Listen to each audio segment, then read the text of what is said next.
তমলুকে শুরু হলো নতুন ক্রিকেট একাডেমির উদ্বোধন অনুষ্ঠানে উপস্থিত ছিলেন জাতীয় দলের প্রাক্তন ক্রিকেটার সম্বরণ বন্দ্যোপাধ্যায়। আগামী দিনে জেলা থেকে নতুন ক্রিকেটার ভালো দলের হয়ে খেলবে ও জেলার ছেলেরা অনেক এগিয়ে যাবে, এই উদ্দেশ্যেই এই ক্রিকেট একাডেমি তৈরি করা হয়েছে। এই একাডেমি থেকে ছেলেরা যদি ভালো প্র্যাকটিস করতে পারে তাহলে কলকাতায় নিয়ে যে তাদের প্র্যাকটিস এবং ভালো জায়গায় খেলানোর ব্যবস্থা করা হবে, এমনটাই জানালেন জাতীয় দলের প্রাক্তন ক্রিকেটার সম্বরণ বন্দ্যোপাধ্যায়। আমি একটা জিনিস কথা দিচ্ছি ওনার সামনে, এখান থেকে যে ছেলে ভালো করবে, একটু ভালো মানে একটু এগোতে পারবে, ওয়ান স্টেপ ফরওয়ার্ড, আমি কথা দিচ্ছি বিনে পয়সা আমার একাডেমিতে আমি তাদের এন্ট্রি করে নেব না। আমাদের একাডেমিতে হয়তো 800-900 ছেলে আছে, কিন্তু তার মধ্যে অনেকেই বেঙ্গল খেলছে, অনেকেই খেলছে, বলছে কিছু আইপিএলও আছে, কিন্তু সেটা কথা না। কিন্তু আমরা চেষ্টা করি পজিটিভ সাইন্টিফিক এতে এবং ইনফ্রাস্ট্রাকচার না দিলে কিন্তু ভালো স্কুল কেন বলি, ভালো স্কুলের ছেলেরা ভালো রেজাল্ট করে কেন, সেখানে ভালো টিচার থাকে। সেম থিং এখানে যারা কোচিং করবে, they have to be 200% honest, 200% honest, এবং তোমাদের প্রচুর তোমাদের উপরে কিন্তু এদের ক্রিকেটিং ভবিষ্যৎ, স্পোর্টস ফিউচার। এই দিনের অনুষ্ঠানে প্রাক্তন ক্রিকেটার ছাড়াও উপস্থিত ছিলেন তাম্রলিপ্ত পৌরসভার চেয়ারম্যান দীপেন্দ্রনারায়ণ রায়, ভাইস চেয়ারম্যান লীনা মাভৈ রায় সহ অন্যান্য বিশিষ্ট ব্যক্তিরা। স্যার আপনি শুধু ব্যক্ত করবেন যেখানে আগুন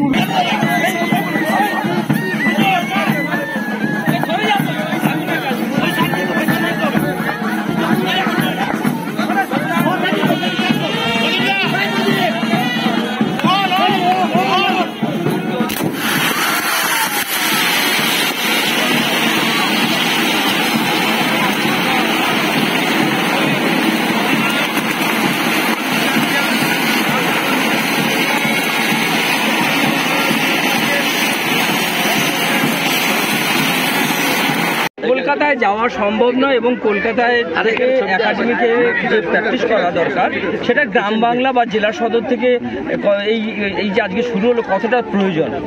সম্ভব সব জায়গায়, বোম্বেতে জানো, বোম্বেতে প্রপার বোম্বেতে ক্রিকেট হয়, সব ডিস্ট্রিক্ট থেকে ছেলেরা আসে, সেটা কথা না। কথা হচ্ছে এটা তো তমলুক তো খুব দূরও না, তা না, ডিস্ট্রিক্ট থেকে ভালো খেললে তখন কলকাতায় গিয়ে দে ক্যান প্র্যাকটিস না। তাতে এখন তো সিএবি অনেক বেশি কার্যকরী ভূমিকাও নিচ্ছে, জেলায় জেলায় কোচ পাঠাচ্ছে।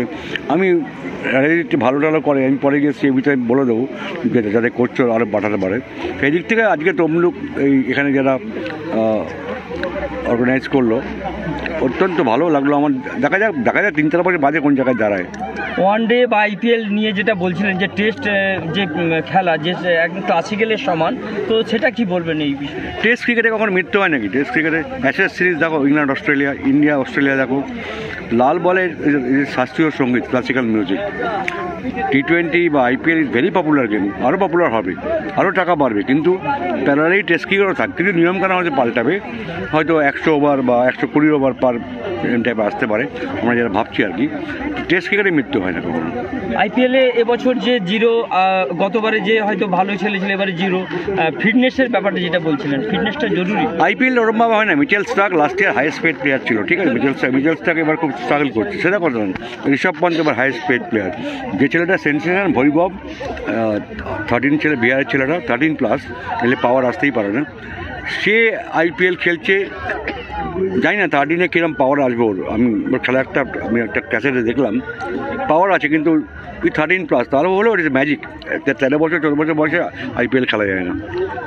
Is a talent. পুলক বেড়ার রিপোর্ট, খবর BCBS।